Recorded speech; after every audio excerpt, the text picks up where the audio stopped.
Olá, pessoal. Eu sou a professora Letícia, biomédica, mestre e doutora em engenharia biomédica, e vim aqui conversar um pouquinho com vocês hoje sobre genética. Vamos falar um pouquinho mais especificamente ali da primeira lei de Mendel e entender aí como é que funciona essa matéria que vocês tanto amam e ao mesmo tempo tanto odeiam, caindo aí nos principais vestibulares que a gente conhece, ok? Bom, então, para iniciar nossa aula, a primeira coisa que a gente tem que conversar é sobre o que é um cromossomo. Então, se vocês se lembrarem lá das aulas iniciais, quando se fala de citogenética, a gente tem lá no nosso núcleo o DNA, que é nada mais nada menos do que uma molécula onde tem todas as suas informações. Então, lá no seu DNA, ele é a receita para fazer você. Ele é o livro de receitas para fazer você. Então, tudo que é você está escrito lá. Qual a cor do teu cabelo, qual o formato do teu nariz, como que vai ser o formato da sua boca, quantas vezes você vai ser trouxa na vida, tá tudo escrito lá no seu DNA. Então, ali eu tenho a receita para fazer você. Eu tenho um livrão com todas as receitas, com tudo que eu preciso para formar você. Okay? E como que eu formo você? Por meio lá do dogma central da biologia. Então, se vocês se lembrarem do dogma central da biologia, nós vamos ter que o DNA, ele é transcrito num RNA, que por fim será traduzido numa proteína. Então, a proteína, ela vai ser a nossa resposta final. Então, tudo que você é está escrito no seu DNA e a maneira como como a gente vai expressar aquelas características vai ser por meio de proteínas. Então, o formato do teu cabelo, ele é desse jeito por conta de uma proteína que está ali. O jeito como você escreve, se é com a mão direita ou com a mão esquerda, ele vai ser expresso por uma proteína, ele está escrito no seu DNA. Então, tudo funciona dessa maneira. Então, a importância do DNA é essa, ok? DNA é a informação de quem você é, o que você é.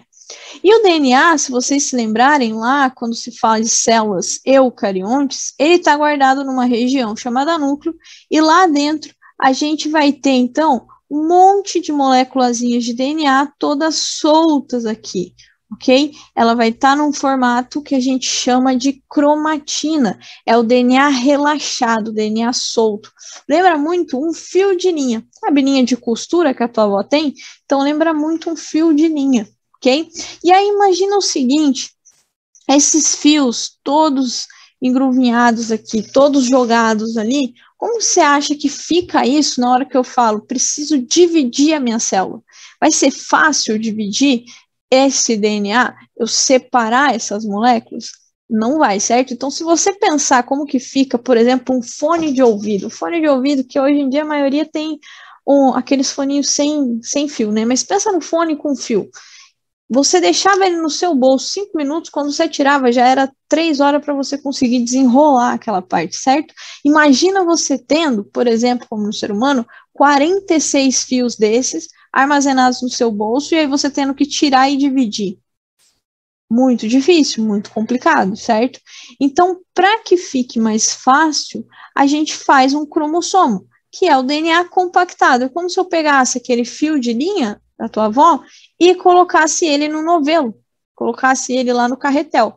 Então, quando eu vou separar o DNA, se eu pegar em carretéis é mais fácil. Se eu pegar ele solto, eu vou demorar muito para conseguir separar tudo aquilo, certo? Então, o cromossomo nada mais é do que esse DNA compactado, condensado. Tudo bem? E aí, se o DNA ele é o seu livro de receitas, para cada coisinha que você tem no seu corpo, eu vou ter uma receita para fazer, certo? Então, por exemplo, como que funciona a tua visão? Eu tenho a receita para fazer a tua visão funcionar. Só que no mesmo DNA, eu tenho a receita para fazer o teu fígado funcionar.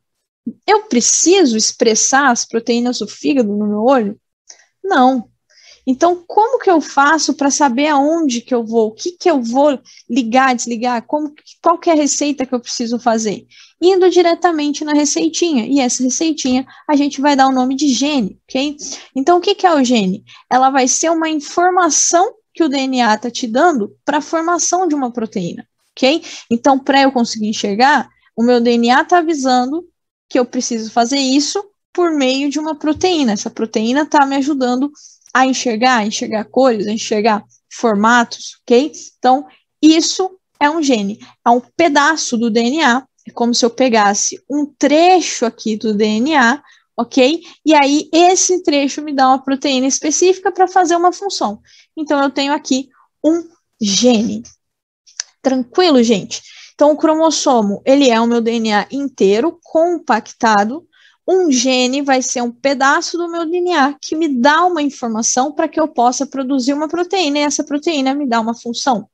Por exemplo, se eu for fazer a proteína se eu for fazer a insulina, eu tenho o gene da insulina para que o meu organismo produza essa insulina lá no meu pâncreas, e aí essa insulina, então, ela vai ter uma função, e essa função, no caso, vai ser pegar a glicose do meu sangue e colocar dentro da célula. Tudo bem? Então, basicamente, é isso que a gente precisa se lembrar dessa parte toda de cromossomos, genes e tudo mais, tá? E outra coisa que é importante a gente conversar é a formação desse DNA. Então, o DNA, se vocês se lembrarem, ele é formado por nucleotídeos, certo? Se vocês lembrarem das aulas de bioquímica, se fala que a gente tem as pecinhas de Lego, como os aminoácidos, como os próprios nucleotídeos, que vão formar coisas maiores. Os aminoácidos vão formar as proteínas para a gente, e no caso, os nucleotídeos vão formar os ácidos nucleicos, DNA e RNA, ok? E aí a gente vai ter moléculas específicas ali. Então, no DNA, a gente vai ter alguns nucleotídeos essenciais, os nucleotídeos que vão formar esse DNA, que no caso, então, vai ser a timina. A adenina a gente representa por letras, mas pensa e lembra que eu estou falando de moléculas que se juntam, formando, então, essa cadeia toda que a gente conhece, tá? E a gente também tem a citosina, que se liga com a guanina. Lembrando que nós temos sempre bases púricas, que nós chamamos de púrica, ok? A adenina e a guanina são bases púricas, lembra de água pura, Ag. E a gente tem as bases pirimídicas, a timina e a citosina são pirimídicas. A base púrica com a base pirimídica, elas se juntam e aí formam essas ligações específicas. A adenina sempre com timina, a citosina sempre com guanina. Isso pensando no nosso DNA. E se a gente for pensar no nosso RNA, que é quem vai fazer depois o processo, né, quem vai ser transcrito e a gente vai ter o processo de tradução, a gente só substitui essa timina por uracila, mas a citosina e a guanina e a adenina continuam, ok? Então, para a gente se lembrar, lembra da dica. Te amo, Carlos Gabriel, no DNA. E no RNA, o amor acabou, mas o Carlos Gabriel é o mesmo. Então, te amo, Carlos Gabriel. Timina com adenina, citosina com guanina. Mas no RNA, o amor acabou. Uracila substitui a timina, uracila com adenina, mas o Carlos Gabriel é o mesmo, citosina com guanina. Tudo bem? Ponto-chave aqui que a gente precisa lembrar é a formação do DNA. Timina, adenina, citosina e guanina, tá? Isso daqui, ela vai dar pra gente uma sequência gigantesca. Então, eu tenho várias sequências que vão ser dadas ali para a gente ao longo dessa cadeia de DNA, certo?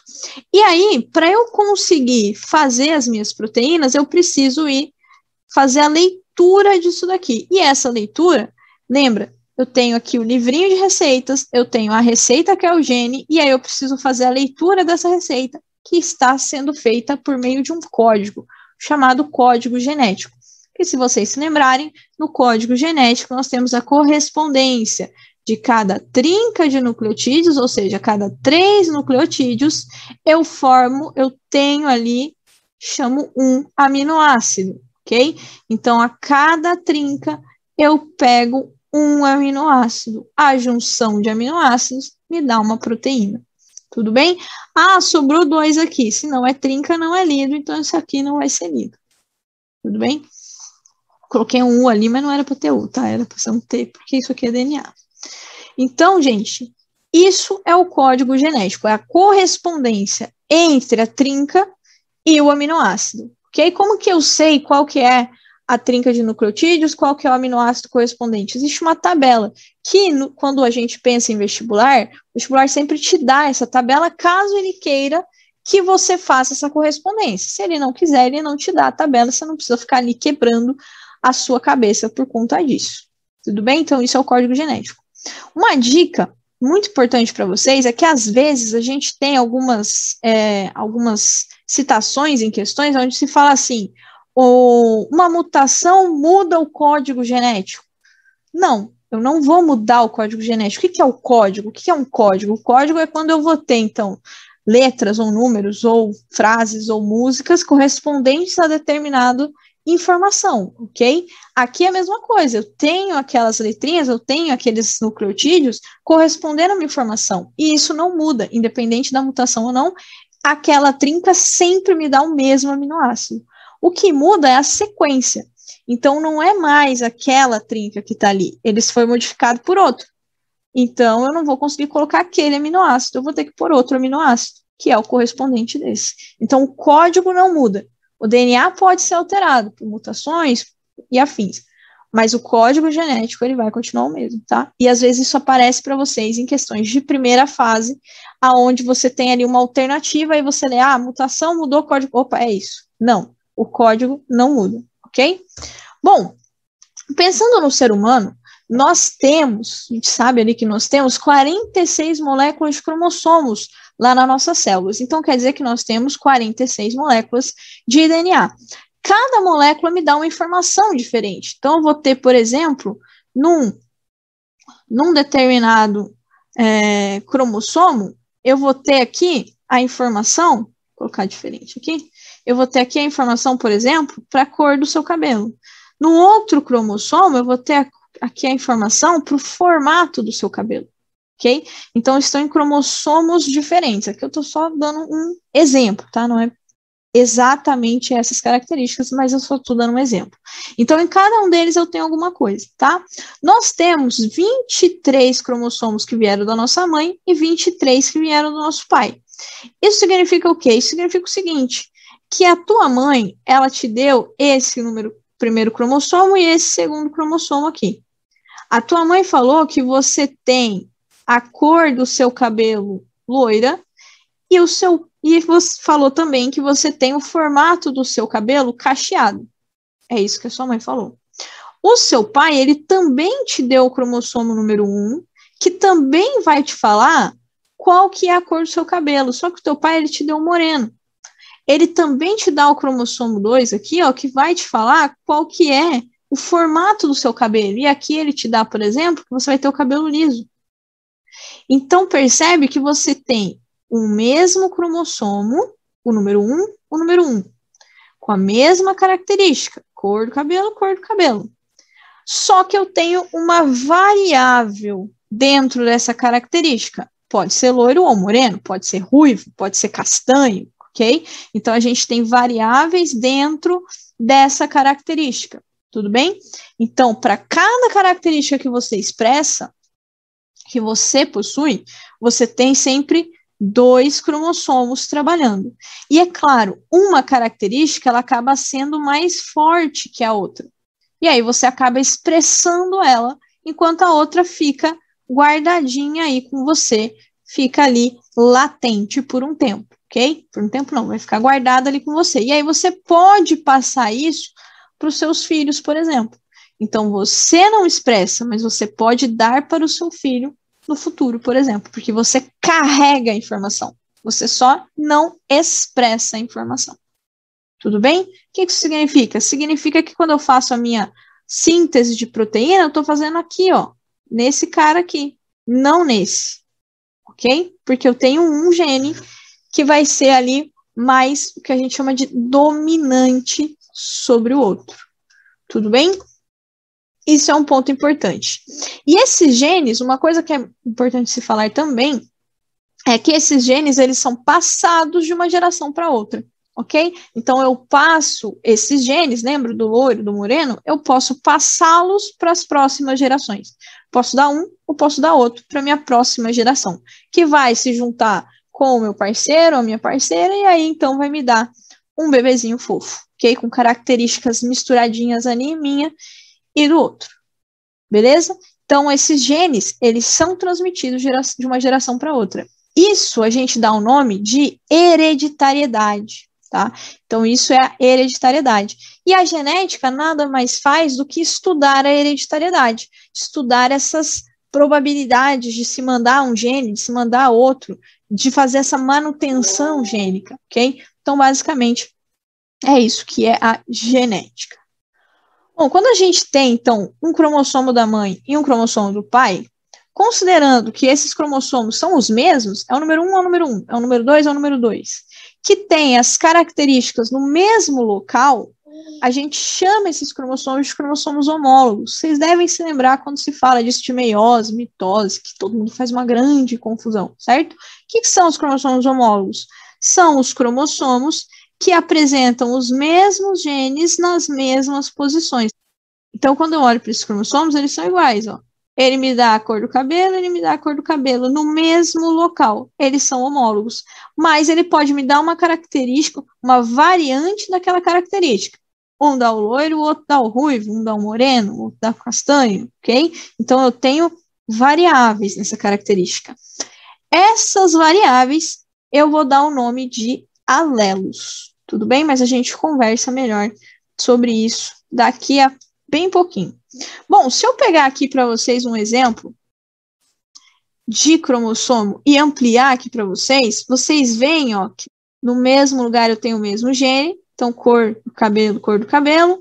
Vamos supor que aqui eu tenho o formato do nariz, ok? Percebe que eu estou aqui, ó, colocando uma característica, uma variante da característica. Aqui eu tenho outra, aqui eu tenho outra, aqui eu tenho outra, tá? Lembra que variante da característica nada mais é do que um alelo. Então, o alelo, ele não é o gene em si, ele é a variante do gene. O gene está dizendo para mim qual vai ser a cor. A variante dele é o meu alelo, pode ser de uma cor A, B, C. Então, isso vai ser o alelo. Percebam o seguinte, percebam que aqui, ó, o alelo, ele é A e aqui é A, certo? Então, esse alelo está me dizendo, a letra A em si, ela está me dizendo que é o gene da cor do cabelo. Ok? Então, a letra em si, ela me diz que é um gene tal. E aí percebe que isso aqui está em maiúsculos, os dois são em maiúsculos. Isso quer dizer que eu tenho a mesma variável ali dentro. Então, é o alelo azão e o alelo azão, tá? Então, a letra é A, tudo é A. Ok, então está dentro do mesmo conjunto. E eu tenho aqui azão, azão. Então, eu estou falando do mesmo alelo. Quer dizer que teu pai e tua mãe te deram, por exemplo, o gene para o moreno. Os dois te deram o gene para o moreno. Então, se você tiver um filho, você só pode passar esse gene aqui para ele. Ok? Aqui do outro lado, aqui embaixo, a gente tem, lembra? Formato do nariz, foi o que a gente tinha conversado, né? Então, olha só, eu tenho um alelo Bzão. O alelo B está me dizendo que é o formato, um Bzão, e um alelo Bzinho. Então, aqui eu tenho alelos diferentes. Então, aqui se meu pai me deu, por exemplo, um nariz afilado, e aqui a minha mãe me deu um nariz mais achatado, ok? Então, a gente tem diferenças, diferentes variáveis que foram dadas. Quem que vai predominar? Quem predomina é aquele que a gente representa com a letra maiúscula. Esse vai ser o gene que a gente chama de gene dominante, ou alelo dominante, ok? E quem vai ser aquele que não vai conseguir dominar, que a gente vai chamar de recessivo, vai ser aquele que tiver com a letra minúscula, tá? Então, nós temos alelos dominantes, são aquelas características que eu expresso, independente da outra que eu tenho, e nós temos características recessivas, ok? Que são características que geralmente não conseguem se expressar caso o dominante esteja presente. Então, como que eu expresso o recessivo? Quando eu não tenho nenhum dominante na jogada. Se, por exemplo, aqui fosse Bzinho, ao invés de Bzão, aí então ele teria aquela característica recessiva. Tudo bem? Mas como eu tenho o Bzão, é o Bzão que manda. O Bzinho a gente mal sabe que existe ali pra gente. Ok?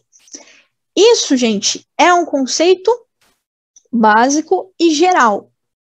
A gente vai ver variações dentro disso daqui? Vai. São outras leis que a gente vai ver, tá? Aqui é para a gente entender esse primeiro conceito de genética, que seria chamada primeira lei de Mendel, tudo bem? Então, esses são conceitos para a gente chegar lá, conceitos para a gente entender essa primeira lei, tá? Para a segunda lei, para as variantes que a gente vai ter, aí isso aqui muda um pouco. O conceito em si permanece, mas a gente tem algumas informações extras, tá? Mas nesse primeiro momento, se atenham a isso. É isso que é importante.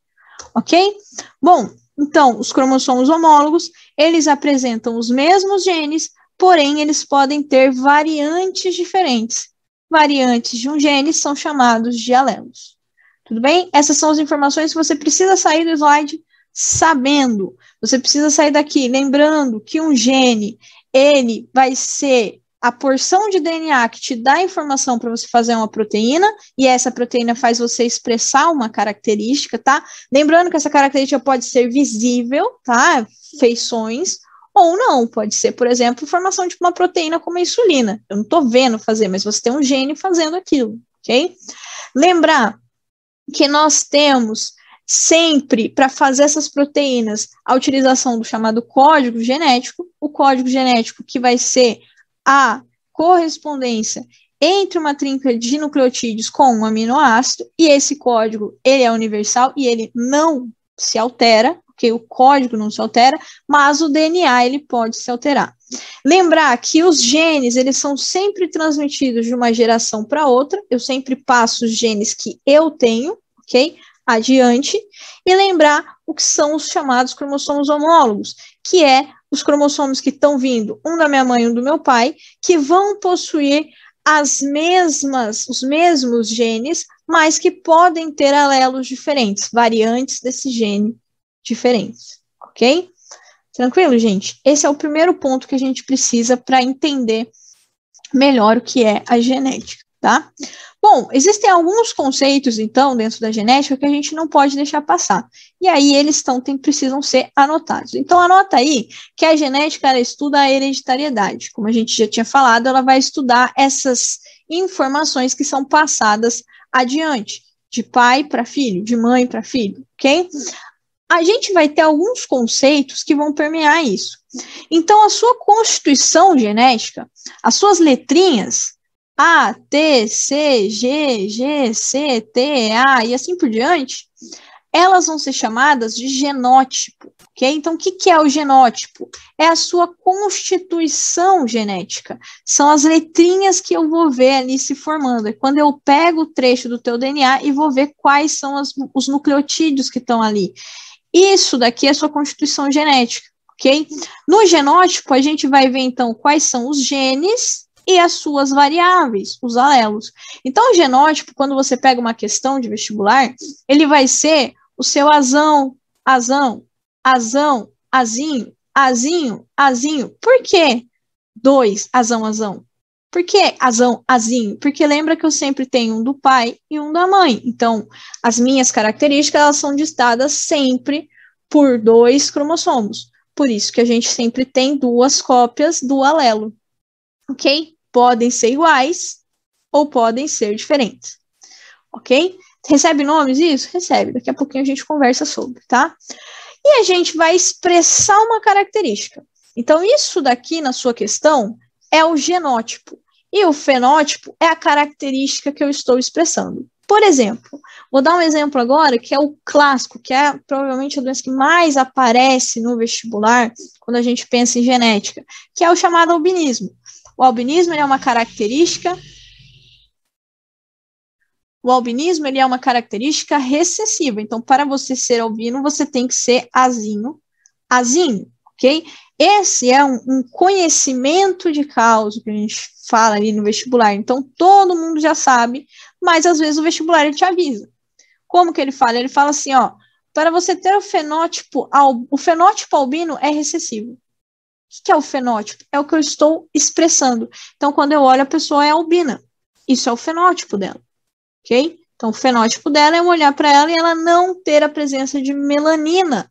Por quê? Porque falta no albino uma proteína, uma enzima que consegue fazer a formação da melanina. Então, no albino, a gente não vai ter ali a deposição do pigmento melanina. Então, ele tem as suas características, esse é o fenótipo dele, tá? E o fenótipo de quando eu não sou albino é você ter alguma cor na sua pele que não vai ser o branco, tá? Então, você tem uma pigmentação na sua pele, então você obrigatoriamente tem um azão. Você pode ser azão-azinho, e aí, olha só, pode ser que você passe o albinismo adiante, mas você não é albino, ok? Você passe o gene para o albinismo. Ou você é azão-azão, e aí, então, você não tem a possibilidade de ter filhos albinos, você só vai dar o gene dominante para ele, tá? Então, genótipo, as letrinhas, fenótipo, que eu tô vendo.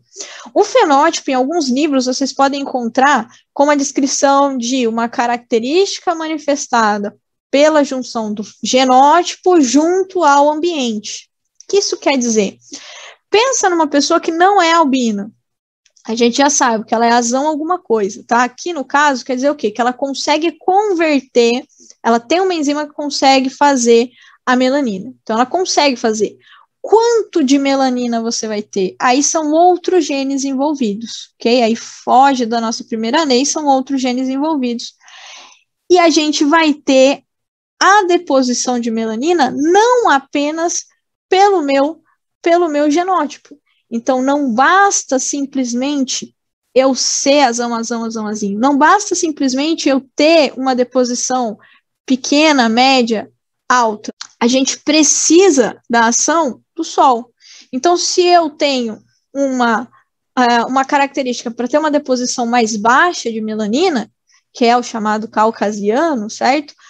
A gente vai ter a gente vai ver um tom de pele diferente nessa pessoa. Os dois são caucasianos, mas a gente vai ver um tom de pele diferente numa pessoa que vive ali, sei lá, na Antártida, ok? Gelo maravilhoso, e de uma pessoa que vive na praia de Santos, por exemplo, ok? Então a gente vai ver, os dois são caucasianos, os dois estão ali, tem o gene para pouca deposição de melanina, mas um está exposto ao sol.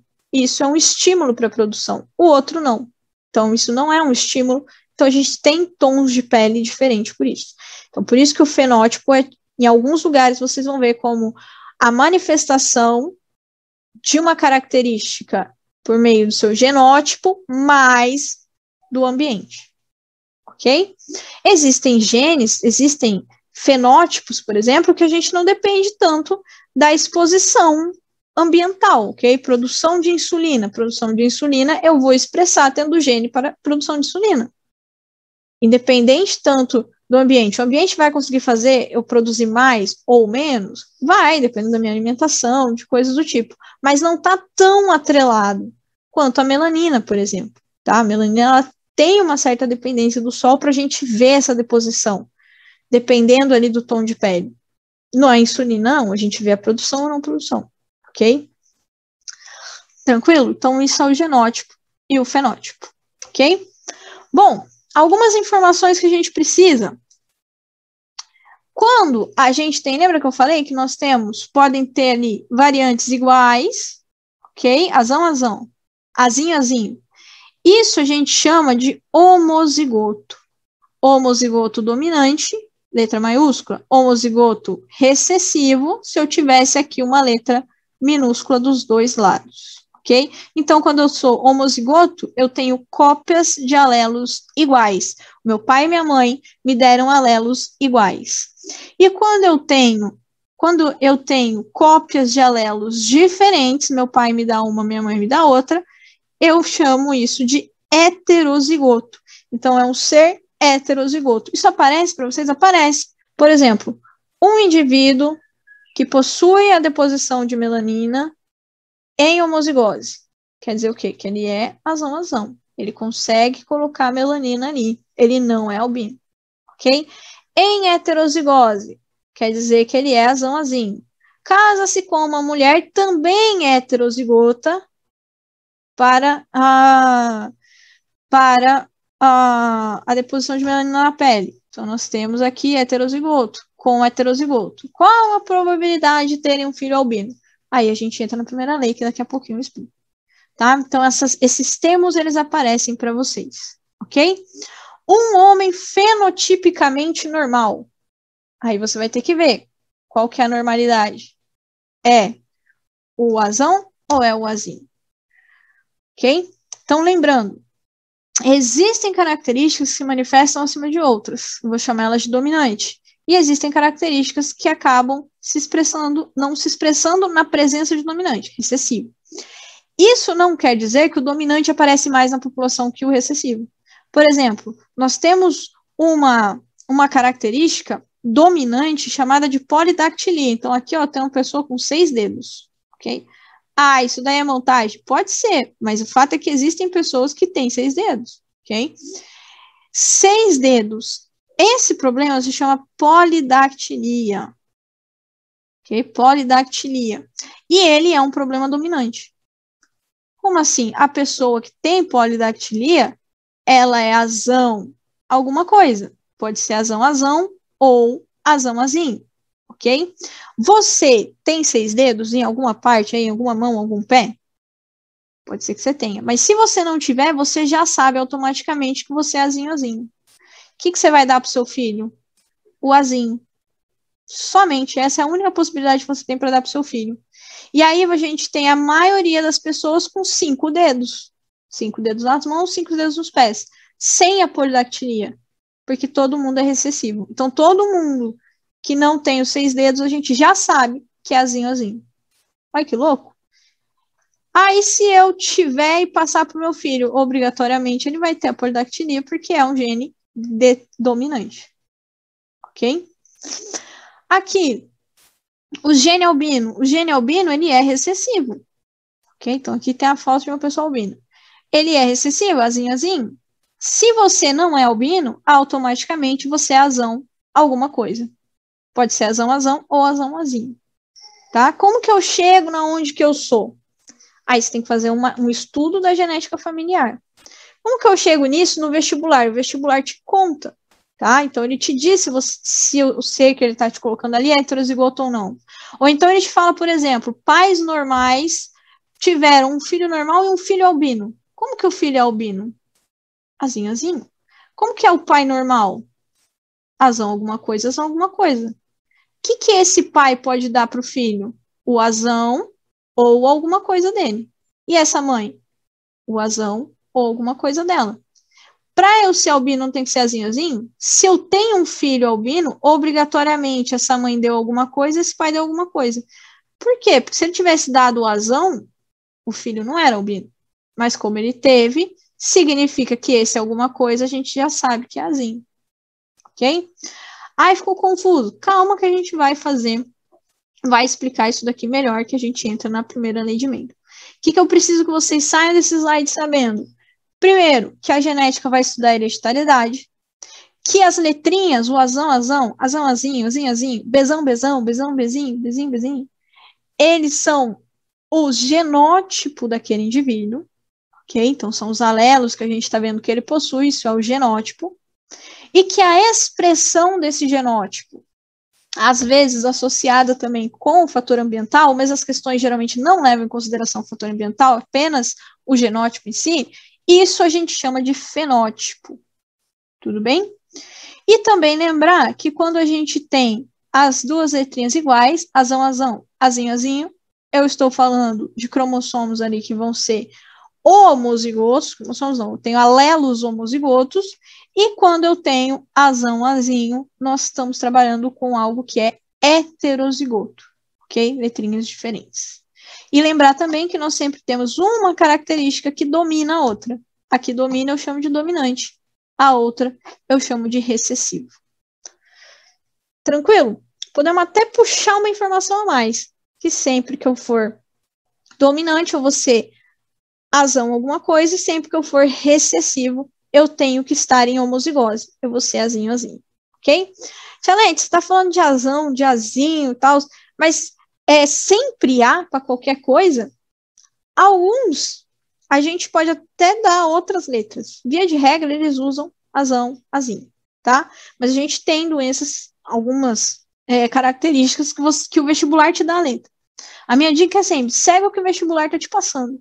Quais letras o vestibular está usando? Ele, às vezes, te dá lá homozigoto, Bzão, Bzão, heterozigoto, Czão, Czinho.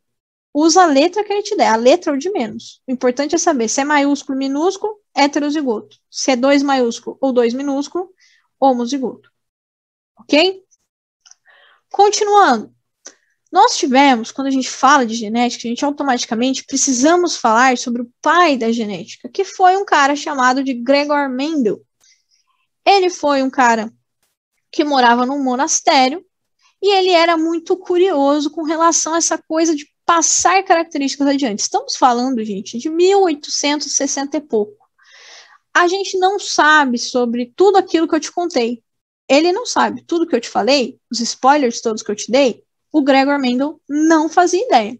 Okay? Ele não sabia que a gente tinha gene, não sabia nem o que era DNA, não sabia sobre a hereditariedade ainda, ele não sabia de nada, nada. Mas ele ficava intrigado. Por quê? Porque ele percebia que características de uma pessoa passavam para outras. Características de um animal passavam para os seus descendentes, de plantas passavam para os descendentes. Então ele foi estudar isso. Ele foi estudar sobre essa passagem de características. O que é a passagem de características? A hereditariedade. E o que é a genética? É o estudo da hereditariedade. Então, basicamente, Gregor Mendel criou ali a genética, sem conhecimento de nada daquilo que eu te passei, tá? Esse cara é um cara sensacional que consegue descobrir um monte de coisa ali, tá? Então, ele era lá uma pessoa que morava ali no monastério, tá? Ele era um religioso, e ele estudava ali, ele gostava de brincar ali com as plantas deles para fazer esses estudos. E uma dessas plantas que ele usou, que é a principal, que fez com que ele observasse a genética em si, foram as chamadas ervilhas, as ervilhas de Mendel, ok? Ervilha, aquela verdinha que você come ali na maionese, a ervilha, foi isso que ele utilizou para ele entender melhor essa passagem da hereditariedade, tá? De passar uma característica para outra. E a ervilha, ela é perfeita para isso. Por quê? Porque ervilhas não tem meio termo. É 880. É verde ou é amarela. É rugosa ou é lisa. Tem uma vagem assim ou assado. Não tem um meio termo. Eu não vou ter uma ervilha meio verde, meio amarelinha para eu estudar. Não tem mesclado. Então é uma característica ou outra. Isso ajuda a gente a entender. Por quê? Porque isso vai me ajudar a tirar conclusões, ok? As ervilhas, elas têm a capacidade de fazer a autofecundação, então ela fecunda ela mesma, lembrando que se eu faço autofecundação, eu faço outro de mim, porque eu estou dando minha característica com a minha característica, nasce eu. Ou então eu posso fazer o que a gente chama de reprodução cruzada. Eu pego o pólen de uma ervilha e coloco ali na outra ervilha, e aí, então, elas fazem essa reprodução cruzada. E aí, sim, eu tenho variabilidade genética. Tenho a misturinha ali das genéticas, ok? Bom, o Mendel, ele começou estudando as cores das ervilhas. Ele estudou muita coisa para chegar nas conclusões. A gente vai falar só da cor da ervilha, para a gente não ficar 3 horas aqui. Mas só para vocês terem uma noção. Ele pegou as cores das ervilhas verdes e ervilhas amarelas. Ele cruzou essas ervilhas entre si. Primeiro ele cruzou as ervilhas sozinho. Então, verde fez autofecundação, amarela fez autofecundação. Verde, autofecundação, amarela, autofecundação. Para quê? Para que ele garantisse que elas são puras, que elas não estão contaminadas com outras ervilhinhas, ok? Ela vai ter gameta só dela, tá? Ela vai ser só ela mesma. Então, ele fez essas autofecundações e depois que ele tinha isso, ele juntou essas ervilhinhas, que ele chamou de ervilhas parentais. Então, lembra, isso aqui é um verde puro, isso aqui é um amarelo puro. O que quer dizer isso? Quando eu penso em genética hoje em dia, o Mendel não sabia ainda, mas estou te dando um spoiler. Quando eu falo que é puro, eu estou falando que é homozigoto. Ok? Então, estou te falando que as características aqui, elas são homozigotas. Ele garantiu isso fazendo autofecundação. Ok? Bom, quando ele percebeu, quando nasceram ali os filhinhos dessa fecundação, todos, 100% daqueles filhinhos eram amarelos. 100% amarelo. Então, eu tenho verde e amarelo e veio todo mundo amarelo para mim. Ele pegou esses amarelos, fez autofecundação nele mesmo. Então, basicamente, o que ele fez foi pegar F1 com F1, certo? Ela com ela mesma. E fazer um cruzamento. Verde com amarelo, o amarelo prevaleceu. Todo mundo nasceu amarelo. Ok? E aqui Mendel fala o seguinte, gente, amarelo é uma característica dominante sobre o verde. Por quê? Porque se todo mundo vê amarelo, então amarelo ele é dominante sobre o verde. Percebe? Primeira coisa que ele já percebeu aqui? Percebe que ele já percebeu? Uma característica dominante. Logo, a outra característica, ele fala que é uma característica que parou de se expressar. Aí ele fez esse experimento. Pegou a amarela que nasceu depois, F1, cruzou com F1, e aí ele teve essa proporção. Tá? A proporção de 3 amarelas para cada uma verde, ou uma verde para cada 3 amarelas, uma proporção 3:1. Só que olha só que coisa legal que ele percebeu. Ele percebeu que a amarela é dominante, existe uma característica que domina, uma característica que não domina, que ele chamou de recessiva, no caso verde. E ele percebeu que a característica recessiva, ela não foi destruída. Então, quando eu passei para o amarelo, quando eu tive filhos amarelos, eu não deixei o verde morrer. Não é que esse verde aqui deixou de existir, não é que só o amarelo existe dentro da ervilha. Quer dizer o quê? Quer dizer que eu guardei esse F1 aqui, ó, guardou a informação do verde, mas ele não expressa, porque o amarelo domina, não deixa o verde se expressar. No F2, ele passou para os filhos tanto o amarelo quanto o verde que ele tinha. Então, ele fez filhos amarelos em maior quantidade, que é o dominante, e alguns verdinhos ali que eram os recessivos. Olha isso que o Mendel fez de experimento e observou. Aí ele fez isso uma vez? Não, gente, ele fez isso milhares de vezes, tá? Ele ficou 1 ano estudando isso daqui. Foi muitas e muitas ervilhas que ele foi vendo nascer para chegar nas conclusões, ok? E as conclusões de Mendel foram que uma característica é sempre dominante, a característica recessiva, ela não é destruída na geração seguinte, ela só fica latente, que ela você tem, mas não expressa. Cada característica é definida a partir de 2 fatores. Isso é importante, porque é o seguinte, um fator veio da ervilha amarela e o outro fator veio da ervilha verde. Ele chama de fator porque ele não sabe o nome. A gente conta para ele. O nome disso é alelo, tá? Então, gene da cor amarelo, gene da cor verde. Variantes são os alelos. Então, ele tem aqui o verde e ele tem aqui o amarelo. Ok? Isso daqui gerou um verde, porque o amarelo gerou um amarelo, porque o amarelo é dominante. Ok? Mas o verdinho tá com ela, tá guardado. Não foi destruído. Ok? E aí, ó, eu vou passar pro próximo. Vou pegar ela mesma, que é verde e amarela, e vou pegar o outro, que é verde e amarela. E aí eu passo o verde ou o amarelo pro meu filho. Eu passo o verde ou o amarelo pro meu filho. Certo? Essas duas aqui. Se eu der o verde e o outro der o verde, eu vou ter ervilhas verdes, que é esse caso aqui. Agora, se eu der um amarelo, aí eu posso pôr outro amarelo, posso pôr outro verde. Tanto faz, vai sempre ser amarelo. Tianete, mas você usou V e A aí, tá certo? Aqui é só para você entender, tá? A gente vai usar as nomenclaturas e as letrinhas corretas aqui pra gente fazer, tá? Mas por enquanto só isso para vocês entenderem um pouquinho. Então, por meio desse experimento, ele percebe que cada característica é formada por 2 fatores, um dado pela mãe e um dado pelo pai, que se forem iguais, são homozigotos, e podem ser diferentes, são heterozigotos, ok?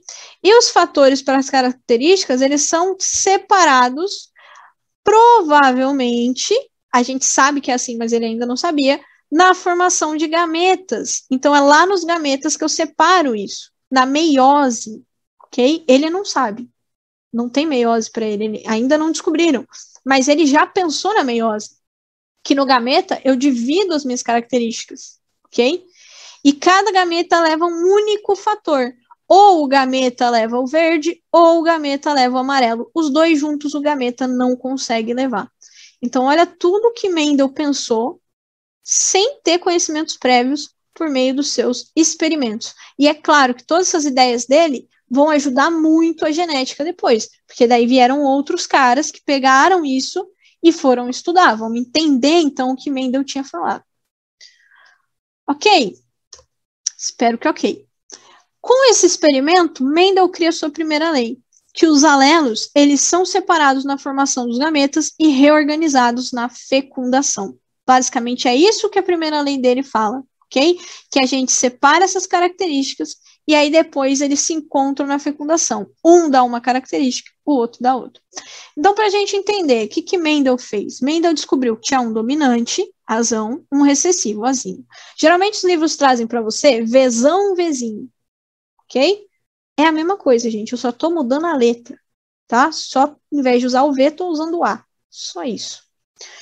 Então, o verde é recessivo. Puro, lembra que ele fez o primeiro experimento todo puro? Azinho, azinho. E o amarelo, azão, azão. Puro, porque ele só foi fazendo autofecundação e aquela amarela era pura. Azão, azão. Olha só que legal.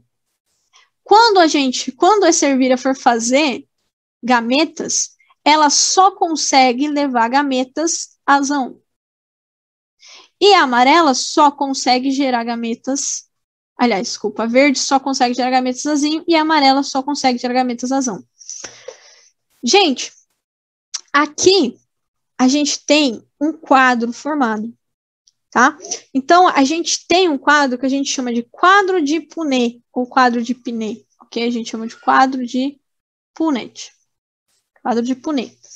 Esse quadro aqui, ele vai me ajudar a formar os meus genótipos, ok? Por quê? Essa ervilha, ela só produz gametas azinho, azinho. Então, aqui. Essa outra só produz gametas azão, azão. Ok? Ah, e como que eu sei quem é a mãe e quem é o pai? Não interessa, que eu coloquei só uma representação para vocês saberem que são os gametas, tá? Então, eu vou juntar um com o outro. Lembra que ele fala que cada gameta leva uma informação, o azinho. Uma informação, o azão. E vou juntar. Azão, ó, a coluna com a linha.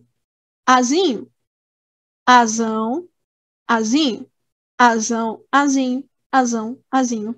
Sabe o que ele observou? 100% de ervilhas amarelas. 100% de ervilhas fenotipicamente, fenótipo e fenotipicamente, ficou muito famoso com o BBB esse ano, né? Fenotipicamente. Fenotipicamente a característica é amarelo. 100% azão, azinho. Ó, 100%. Todas as ervilhas amarelas aqui são azão, azinho. Todas elas são. Ok? Porque eu juntei um azão com um azinho. Por que elas são amarelas? Porque o azinho não se expressa. Porque o azão é dominante. O amarelo é dominante. O verde é recessivo. Ok? Então, essa é uma questão, por exemplo, de vestibular. Onde você faz um quadro de Punnett para você resolver. Mas a gente vai fazer uma questão para a gente entender melhor. Bom, continuando. Depois ele fez o quê? Ele pegou essa daqui e cruzou com ela mesma. Azão, azinho pode formar, então, gametas azão e gametas azinho. Com ela mesma. Azão, azinho pode formar gametas azão ou gametas azinho. E olha só, coluna com linha, lembra? Olha só, azão, azão, azão, azinho. Azão, coluna com linha, azinho. Azinho, azinho. Percebe, gente? Azão, azão, azão, azinho, azão, azinho. Então, aqui, ó, eu tenho uma pura amarela, dominante, dominante.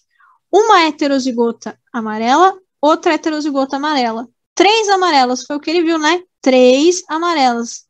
3 amarelas para uma verde. Azinho, azinho, que estava guardado, lembra?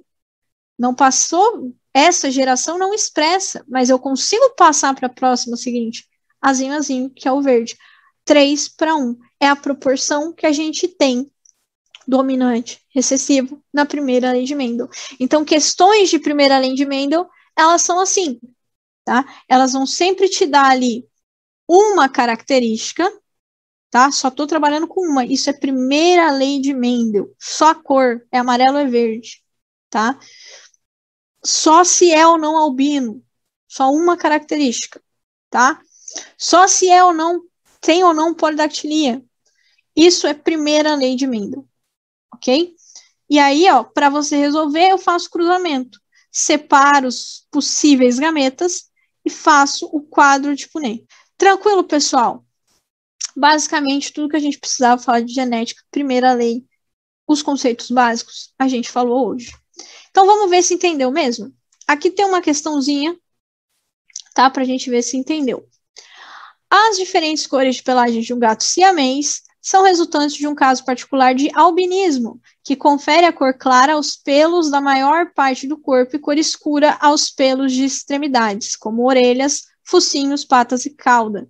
Esse efeito deve-se à enzima tirosinase, que atua em temperaturas específicas, transformando um aminoácido tirosina em melanina, responsável pela cor escura. Tá? Então, esse é o probleminha da questão. Considere que a herança para as cores dos pelos dos gatos siameses seja monogênica.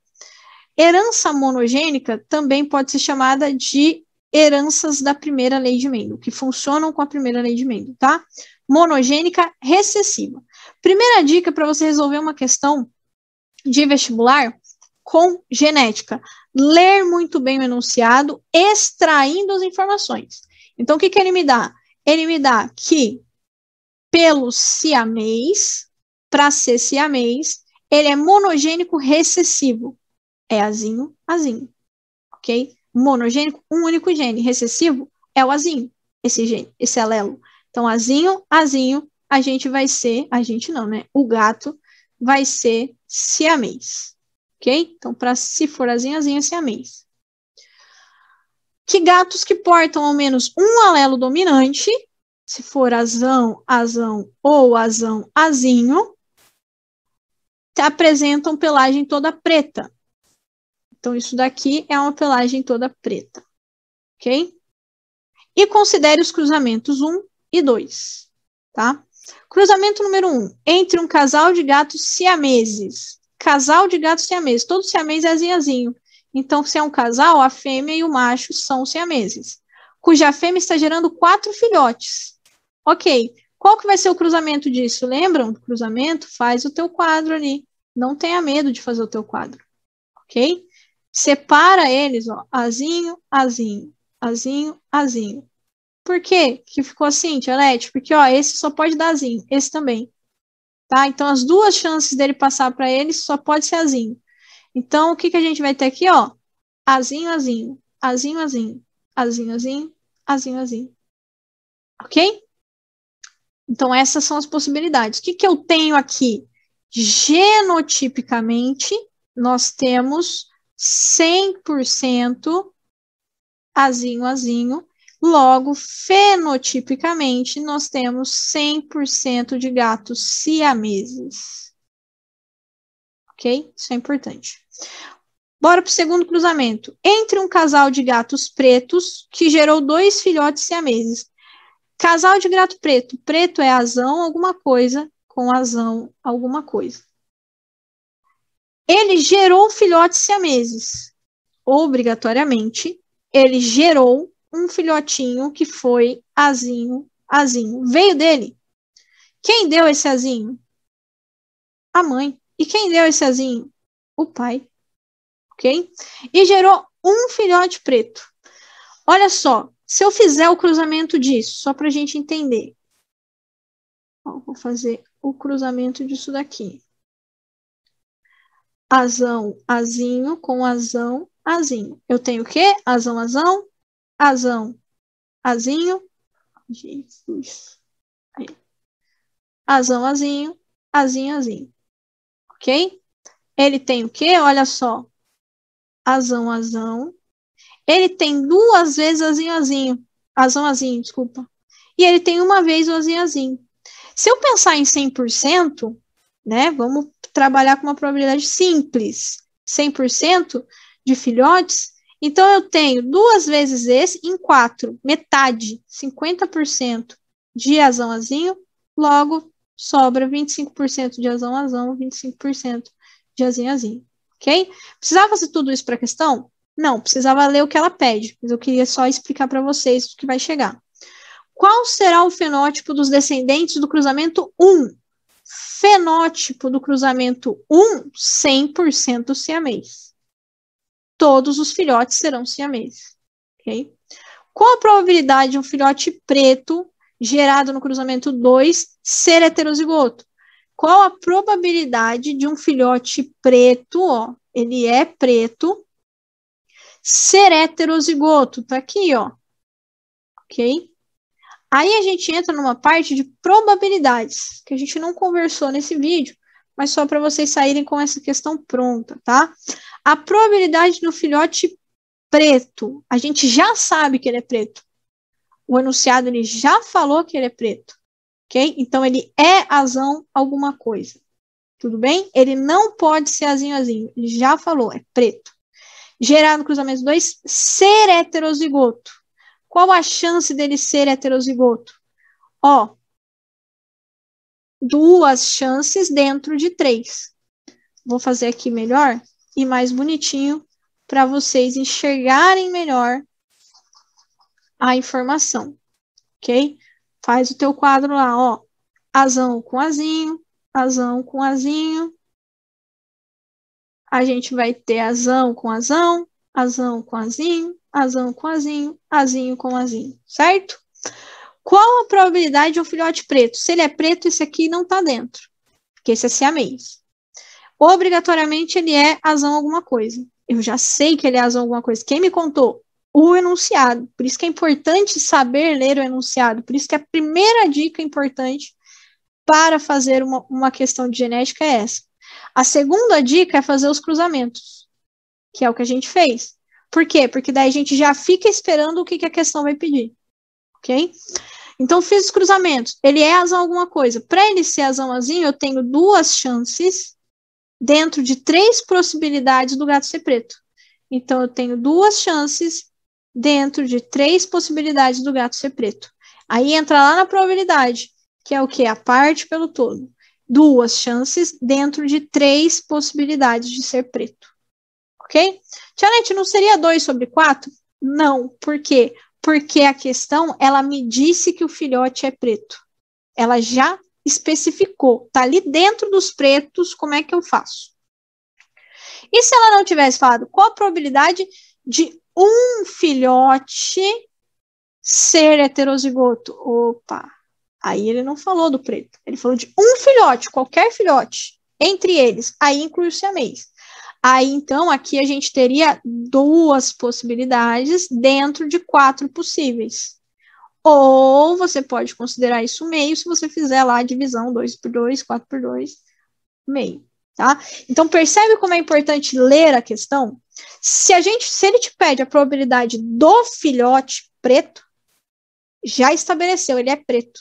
Esquece o siamês. Então, a resposta é essa. Se ele coloca de um filhote qualquer, aí pode ser até o siamês. Aí a probabilidade é essa. Beleza, gente? Espero que vocês tenham entendido, espero que tenha ficado claro. E eu vou me despedindo por aqui, ok? Boa sorte para vocês, boas provas para vocês. E é isso. Qualquer dúvida, minhas redes sociais são @doutora Lê Fontana, Lê com L-E-H. Beleza? Falou, galerinha.